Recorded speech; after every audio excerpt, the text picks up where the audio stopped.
when you got the base of Joe Burrow, Jamar Chase, T. Higgins, I'm not even concerned. I just don't know if I can look at this team. I don't know if this is a Super Bowl caliber roster. That's just me putting it bluntly, right? When I look at the depth chart, right, they're going to put so much on Al Golden because you look at the depth chart, whether it's the safeties, Dejon Anthony, Tyson Anderson. I like Dejon Anthony, but that's a spot where, hey, you look at last year, that was Jordan Battle's spot. Jordan Battle had to play a ton of snaps. That was, Von Bell. These guys are going to have to get a lot of snaps. And we were just talking about the linebackers. Quite frankly, I think this linebacker room, I think it is going to be the best unit right away because I just don't have so much confidence in this defensive line. And that's why I just look at this team right now is when we look at the preseason, now is a time for these depth pieces. These guys have to show up. Joseph Osai, there's a reason why they paid him. Miles Murphy, there's a reason why they drafted him. So as we're entering, OTAs, as we're entering, the preseason, I'm going to be just looking at the depth pieces, whether it's even the back end guys, DJ Ivy, DJ Turner. These guys are the ones that I'm looking at because those are the guys week 18 in the playoffs. They're going to be getting snaps because whether we like it or not, no team is healthy heading into the playoffs. Yeah. And that's where I think my biggest concern lies is the depth of the defense. But you brought up something. I hate to seem like I'm disagreeing with you because I agree with you. That. I disagree, man. I think the best unit is going to be the defensive, the corners. I think to start, the linebackers. I'm not concerned about Logan Wilson, even though I probably should. What other position do you feel that good about 3 or 4 deep? No. Really?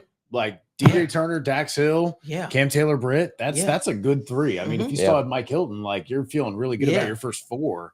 Yeah. Like you said, sure, you want to pencil in Demetrius Knight as being like, hey, he's 25. He's been in the lab and in the weight room for 7 years in college. Like he's ready. He is pro ready as pro ready gets, right? So you feel like, yeah, he can step in, but what you have after that is a lot of unknown, right? You're talking about a rookie starter. You're talking about a rookie backup. You're talking about Akeem Davis-Gaither and maybe Jermaine Pratt, depending on what ends up happening with that. Because in my mind, I'm going about it like as if he's not even on the roster. So my thought process goes, if Logan Wilson were to miss time for any reason, what does the linebacker unit look like then? And then you have rookies getting exploited by these seasoned offensive coordinators, and that's expected to happen, right? So for me, I don't want to put too much pressure on them. I think the young cornerbacks, though, I think there's a reason why. And to be honest with you, Chuck 2624, we appreciate you, Chuck. It's been a while, man. It's good seeing you. He says, I like the potential of our corners if Dax is back to 100% and Cam Taylor-Britt isn't partying too much. And that's the one thing, right? Even with Cam Taylor-Britt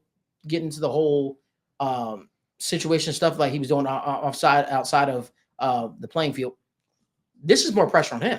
You had 2 capable corners, right? That played well, that played their ass off, right? You do have a guy that competed out there. I don't want to say much more, but he competed out there. And Josh Newton. You have Josh Newton. You have DJ Turner. You have Dax Hill. That should be enticing enough for Cam Taylor-Britt to show up with his shit together, respectfully.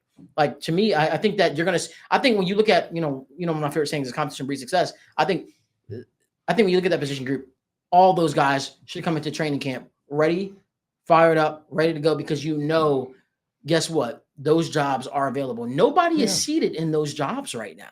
We can assume this guy might be cornerback 1, this guy might be cornerback 2, but I feel like that is going to be a position where the competition is going to rise to the top. You even got the one kid who the Bengals pick up off of waivers, Marco Wilson, who seems to be putting in the grind all offseason. I'm not saying that he's going to be a world beat, but it seems like he wants it.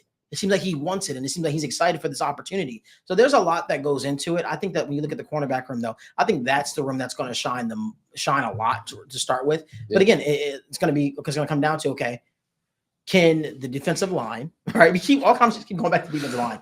Can the defensive line afford them the opportunity to shine? Because if they're not getting pressure, these guys might struggle in coverage. So that's just my thoughts. Evan, is there anything you want to add to that? Or Daniel? No, I think it's a good point to relay how coverage and pass rush match up and have a marriage, right? Like they really can't survive without the other. You can't have those splash plays as a corner as much because you can't play as aggressive if you're worried that your D line is not going to get home, right? So you can't be biting as hard on the underneath stuff, trying to jump things in front and create those potential scoring opportunities for the defense, right? Same thing for the defensive line, man. When you're struggling to get that extra couple seconds, especially if you've got one of those defense or offenses like, the Drew Brees Saints or like the early Bengals where, hey, that ball's coming out in an average of 2.5, 2.7 seconds. A coverage unit that can buy you an extra half second can literally be the difference of getting the D-line even the potential to reach the quarterback. So there's a lot of that marriage, and I think that the corner room sets up really well, assuming everybody comes back from injury healthy. That sets up really well to allow this D-line to be like, hey, man, like Chris Jenkins, Myles Murphy, Shamar Stewart, you wanted the opportunity to prove that you're an NFL-level defender, that you can be this guy. You will never have a bigger chance than what you got right now.